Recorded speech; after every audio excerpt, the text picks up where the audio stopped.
Nebraska-Iowa series?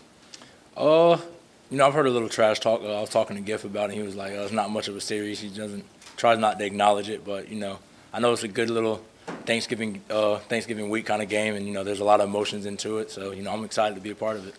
Were you aware that Shenander played for Iowa? He told me that 3 years ago. He told me that he played for it. Back then I was just like, whatever, he plays for Iowa. But, now it's kind of a little kind of a bitterness towards it. He's like, I play for Nebraska, but, deep down, you love your alma mater. So, it'll be different for him. I'm excited to see how he reacts just going back over there and coaching. Any early impressions you have of their tight ends? Oh, yeah, they have some really good tight ends. Definitely NFL guys. A lot of the hypes on 87 Font, how do you pronounce it? He's from here, so, he's going to be ready to play this game. And, number 38, he's a good tight end too. So we've been focusing on them. They're trying to get the ball to those guys a lot and just let them use their big bodies and make plays. So, they're really good players. Is it a different challenge when you've got guys that are good at pass-catching tight ends against receivers just formationally, or how do you approach defending guys like that? We kind of approach them the same. We know that they might be a little bit more skilled than some other guys we played. A lot of those guys are glorified wide receivers. They're kind of guys that kind of outgrew the wide receiver position. They're 6'5", but they're kind of 240, 250. So, they might not be receivers by what they look like, but, their skill set is of a really good receiver who can also block. Hey, Trey, I know you told us when you first got here you were wanting to be a dentist, but are you interested in coaching too?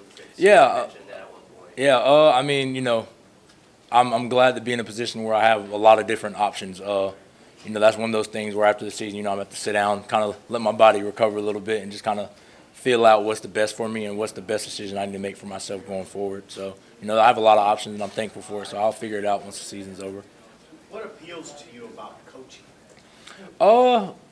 Just kind of staying around the game, just being able to be around it every day and, helping guys get better. I like seeing that. Just me personally, I like working with guys, including myself. I like grinding and kind of, getting better overall each and every day. And just, when it all comes over one day, if I'm able to coach, that'd be something I'd be interested in doing too, just being able to help other guys develop and just use the knowledge I have doing it, being in the position they are in, and just helping them for their future also. Has your role on this team this year enhanced that sort of mindset?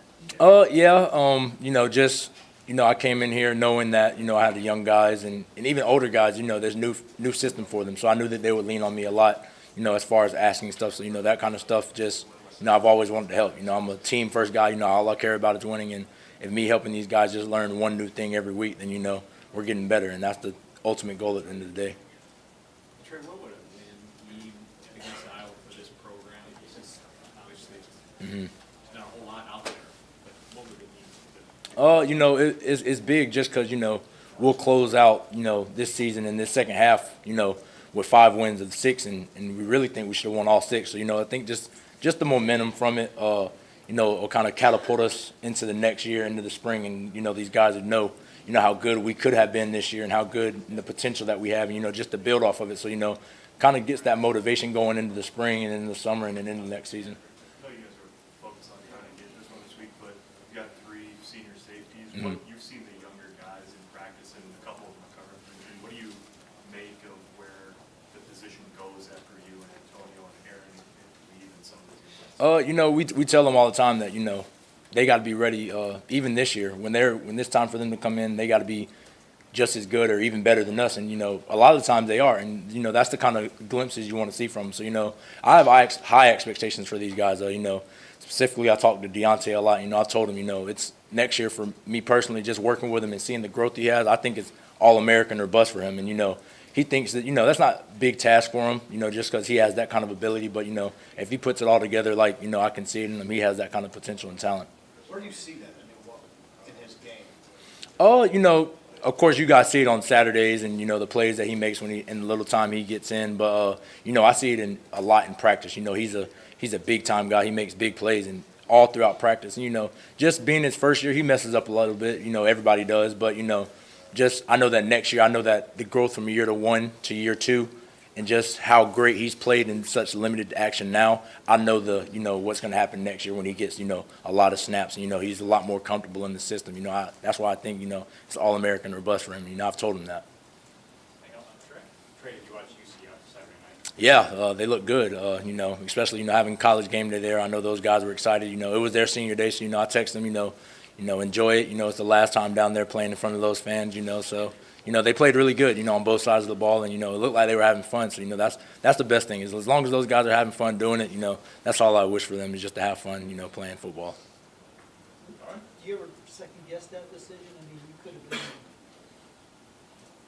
been. No, I don't have any regrets. God led me here for a reason, and that's one of those things where when you're trying to look at it in the way that I could have been at, a 9-0 team, or when I don't have to be here, I felt like God led me here. I've embraced that, and just being able to come here is a blessing in itself, and that's why I just want to kind of leave my mark as just helping guys and building for the program for the future. No problem.